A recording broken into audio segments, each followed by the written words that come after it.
चीन के हांगझो में आयोजित 19वें एशियन गेम्स में चौथे दिन भारत के खिलाड़ी अच्छा प्रदर्शन करते हुए कई मेडल जीत चुके हैं।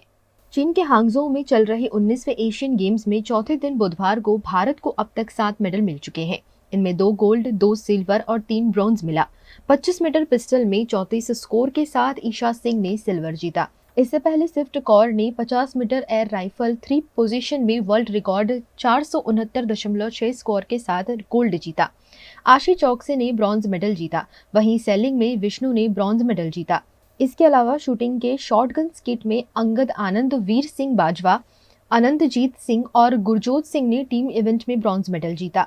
इससे पहले भारतीय शूटर मनु भाकर, ईशा सिंह और रिधम सांगवान ने 25 मीटर रैपिड पिस्टल में गोल्ड मेडल जीता। उधर 50 मीटर एयर राइफल 3 पोजीशन में भारतीय वुमेन्स टीम स्विफ्ट कौर, मिनी कौशिक और आशी चौकसे ने सिल्वर मेडल जीत लिया। अब तक एशियन गेम्स में भारत के 20 मेडल हो गए हैं। प्रधानमंत्री मोदी आज गुजरात दौरे पर हैं। आज वे अहमदाबाद साइंस सिटी में आयोजित वाइब्रेंट गुजरात ग्लोबल समिट के 20वें एनिवर्सरी प्रोग्राम में उपस्थित रहे।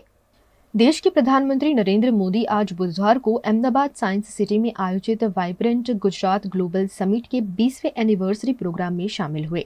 इस मौके पर मुख्यमंत्री भूपेंद्र पटेल, गृह मंत्री हर्ष संघवी और राज्यपाल आचार्य देवव्रत भी मौजूद रहे। प्रधानमंत्री नरेंद्र मोदी का गरबा से स्वागत किया गया।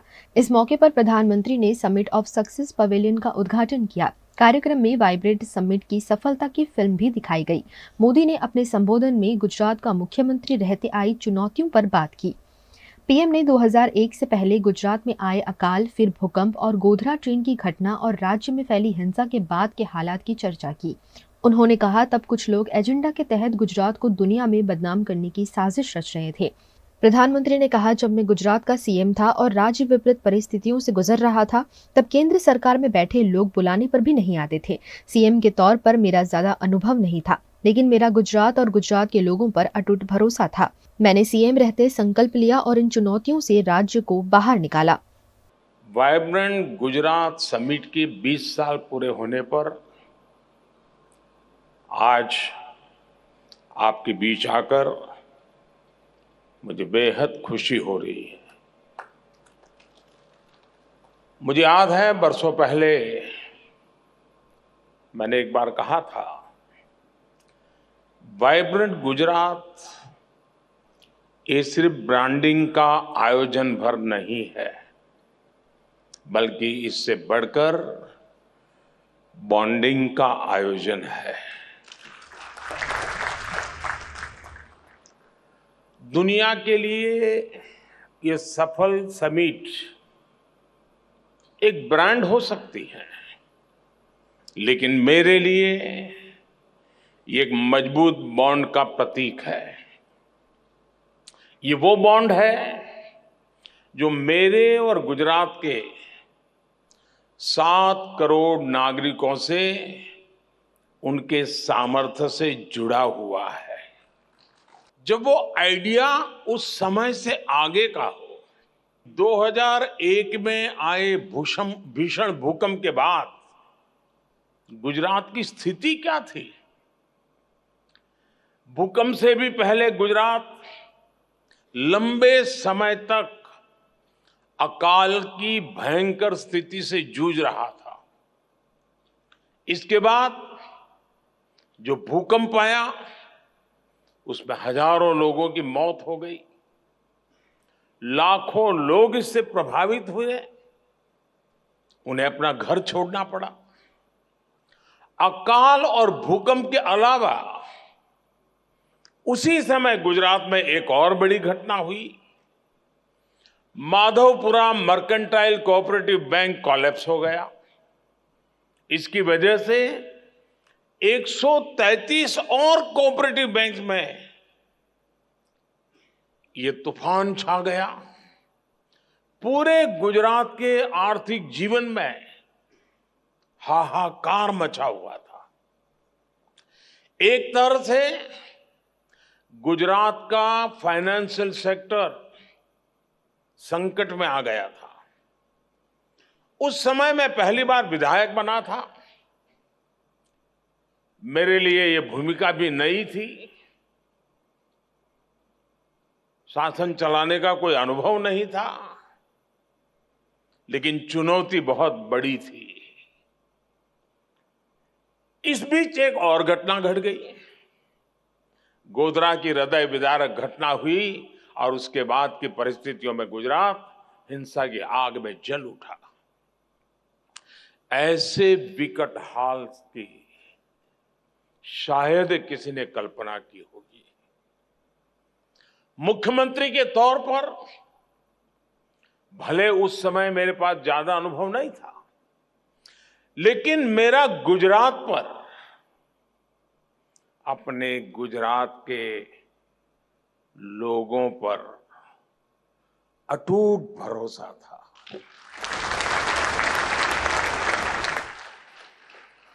हालांकि जो लोग एजेंडा लेकर चलते हैं वो उस समय भी घटनाओं का अपने तरीके से एनालिसिस करने में जुटे हुए थे। ये कहा गया कि गुजरात से युवा, गुजरात से उद्योग, गुजरात से व्यापारी सब बाहर चले जाएंगे, पलायन कर जाएंगे और गुजरात तो ऐसा बर्बाद होगा, ऐसा बर्बाद होगा कि देश के लिए बहुत बड़ा बोझ बन जाएगा। दुनिया में गुजरात को बदनाम करने की साजिश रची गई, एक निराशा का माहौल खड़ा करने की कोशिश की गई। कहा गया कि गुजरात कभी भी अपने पैरों पर खड़ा नहीं हो पाएगा। उस संकट में भी मैंने संकल्प लिया कि चाहे परिस्थितियां जैसी भी हो, गुजरात को इससे बाहर निकाल के ही रहूंगा।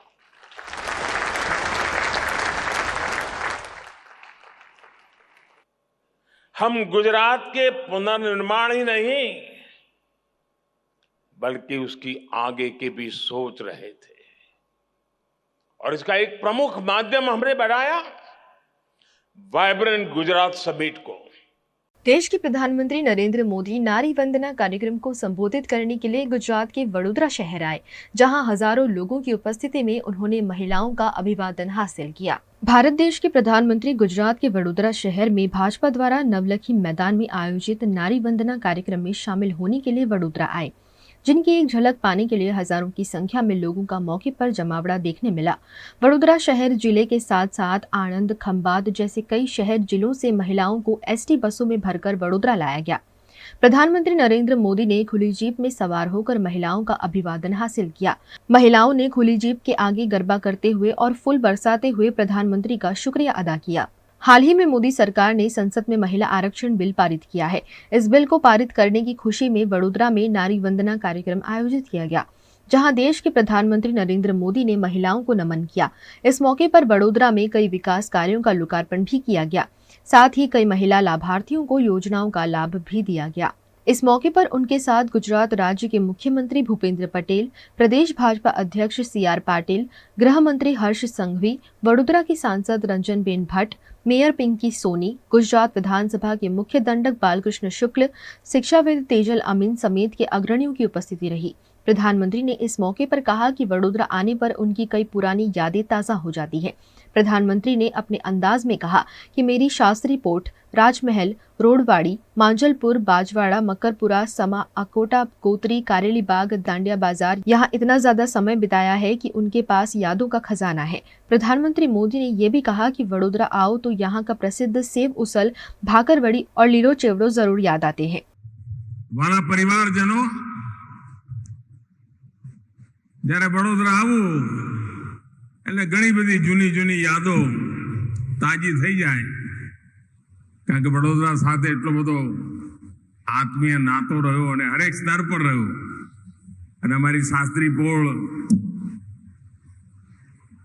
રાજમહેલ રોડ, ખારીવાવ, વાડી, અમારું માંજલપુર, बाजवाड़ा, गड़ियाड़ीपुर, मकरपुरा, समा, अकोटा, गोत्री, કારેલી બાગ, આરવી દેસાઈ રોડ, રાવપુરા, મારું દાડિયા બજાર, અને સહેજ બહાર જાવ તો તરસાલી. તમારી વચ્ચે એટલો બધો સમય ગુજાર્યો છે કે યાદોનો ભંડાર ભરેલો પડ્યો છે, અને અનેક પરિવારો સાથે નીકળતા આવવા જવાના સંબંધો, અને વડોદરા આવો એટલે પછી લીલો ચેવડો ને ભાખરવડી ને પેડા ને સેવ ઉસળ ને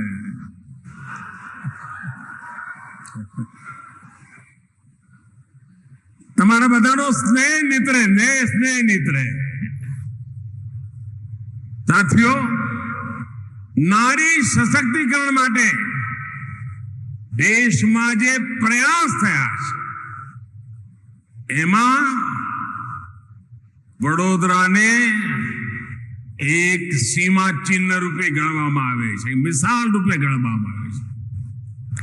વડોદરા એવી જગ્યા છે જ્યાં ગાયકવાડ સરકારના સમયે દીકરીઓને અભ્યાસ એ કમ્પલસરી કરવામાં આવ્યો હતો, અને મફતમાં દીકરીઓને ભણાવવો, અને જો કોઈ મા બાપ દીકરીને ન ભણાવે તો એને દંડ કરવામાં આવતો. અને મારું સદભાગ્ય છે કે મારો જન્મ જે ગામમાં થયો એ ગાયકવાડ સ્ટેટનું ગામ હતું, અને અહીંયા આપણી MS યુનિવર્સિટી, એની તો પરંપરા જુઓ, ચાન્સેલર મહિલા તરીકે જ આપણને હંમેશા માર્ગદર્શન આપે, મહિલા જ માર્ગદર્શન આપે.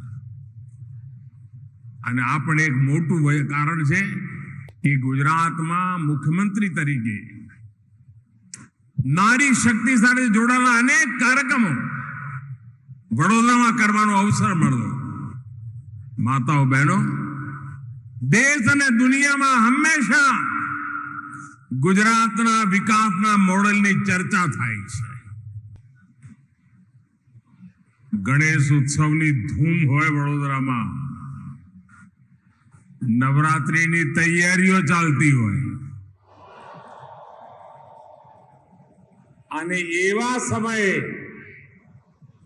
લાખો બહેનોને આશીર્વાદ લેવાનો મારા માટે એક અવસર આપ સૌ માતાઓ બહેનોના ચરણોમાં કોટી કોટી વંદન.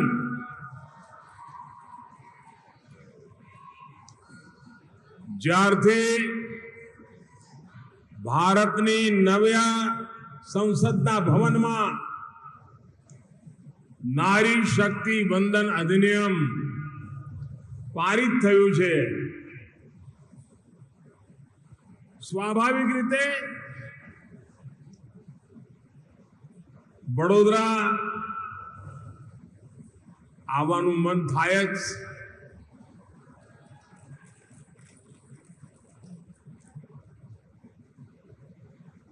અને વડોદરાને હું યાદ કરું એટલે એમ લાગે કે મારા જીવનના ઘડતરમાં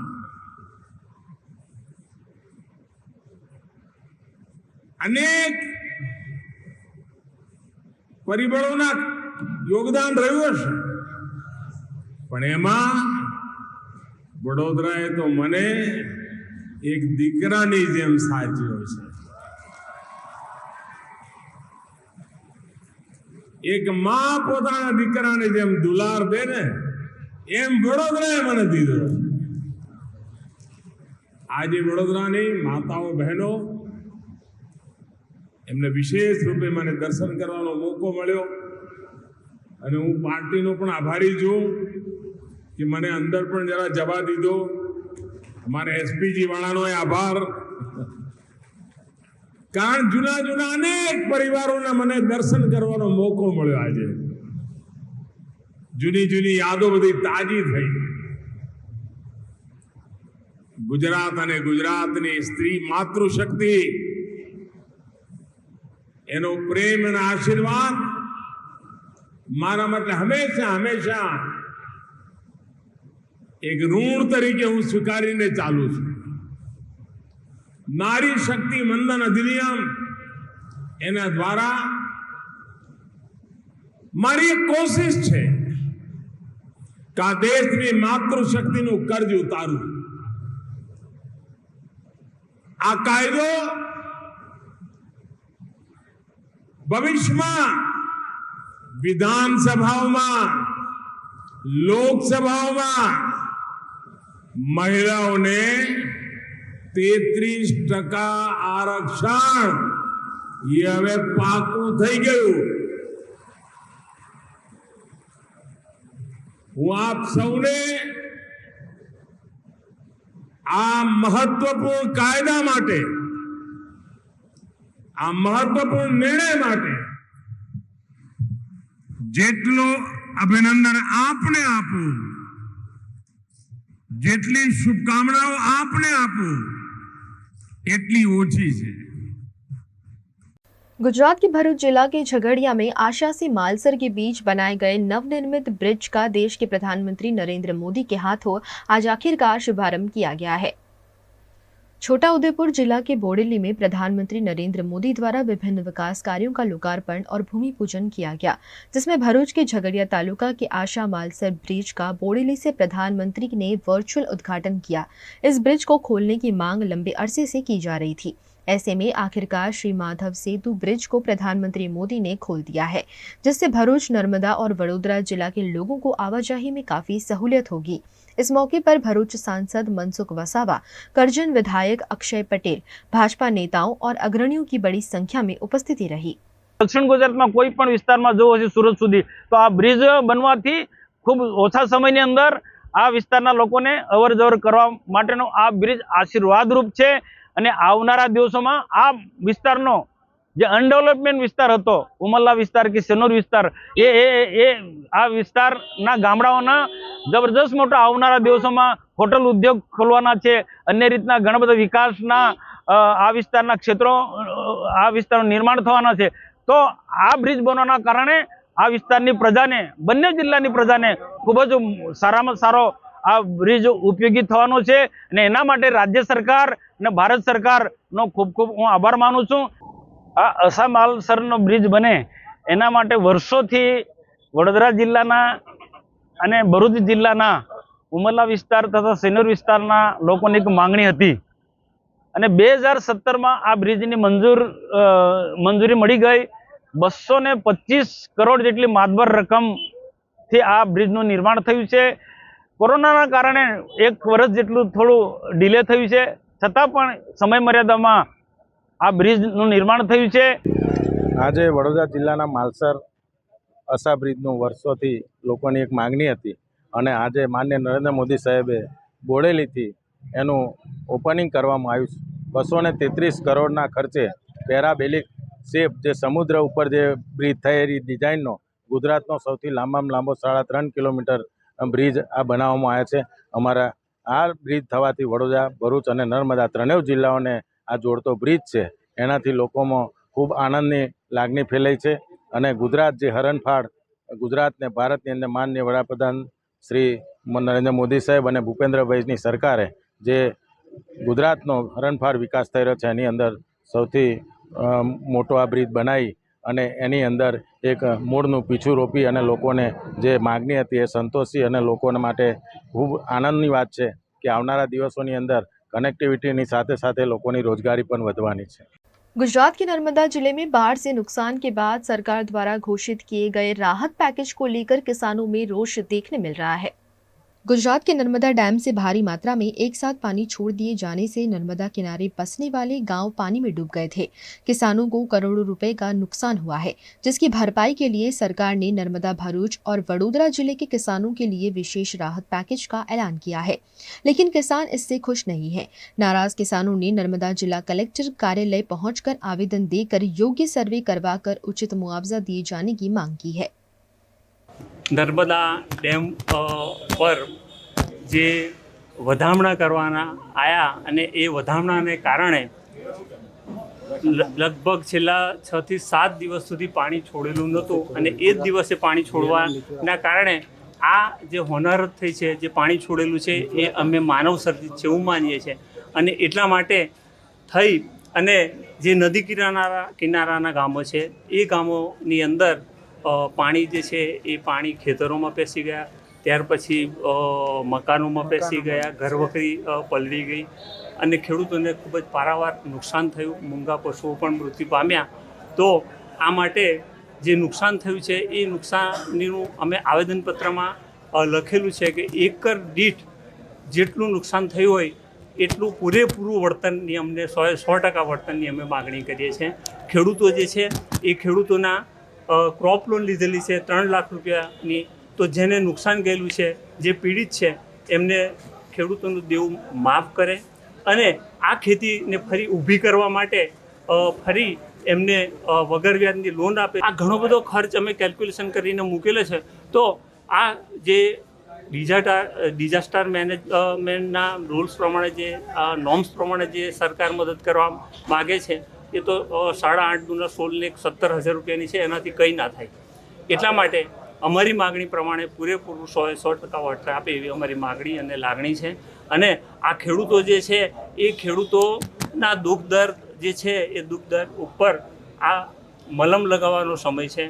અને અમે નથી માનતા કે નરેન્દ્રભાઈ મોદી એવું ઈચ્છતા હોય કે મારા વધામણા કરવા માટે આ જગ્યા ઉપર 7 દિવસ સુધી પાણી રોકી રાખે, એવું અમે નથી માનતા.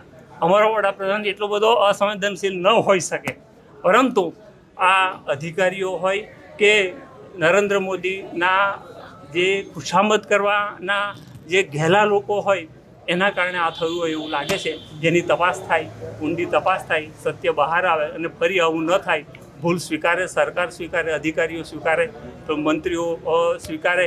અને એમને ખબર તો એટલી તો હોવી જોઈએ કે જ્યારે એમના વધામણા આ પ્રજા જે છે એ પ્રજા એમની પર ગુસ્સો કરે છે, તો અમે એ પ્રધાનોને, ત્યાર પછી જે ધારાસભ્યો છે એ લોકોની અંદર જાય છે તો ગુસ્સે થાય છે, તો અમે એમને એવું સહન કરવાની શક્તિ આપે કે જ્યારે તમે વોટ લીધા ને તે વખતે બહુ પ્રેમથી વોટ આપેલા છે, તો એમને હક એટલો પણ હોય કે તમારી પર ખીજવવાનો પણ હક હોય છે.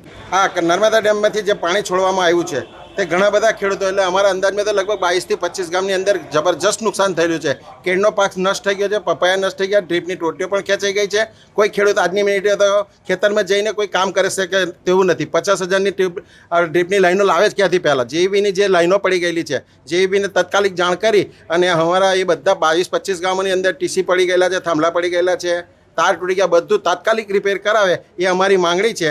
અને નુકસાનીની બાબતમાં જોઈએ તો 25-30 હજાર રૂપિયા સરકાર જો આપવા ઊભી થઈ છે હેક્ટર દીઠ, એમાંથી કંઈ ભરણ થવાનું નથી. એ તો ખાલી મટીરિયલ બહારથી લોકોના ખેતરોમાં આવીને જે પડ્યું છે એ કાઢવાનો જ ખર્ચો છે સિર્ફ. પોતાની કેળનો હવે અમે તો કાઢવા માંગતા નથી. એટલે સરકારે તાત્કાલિક અને આ 25,000નું કેન્સલ કરીને 60-70 હજાર રૂપિયા જે નુકસાનીના અમને આપે તે આપે તો ખેતરો અમારા સાફ થાય એવી છે.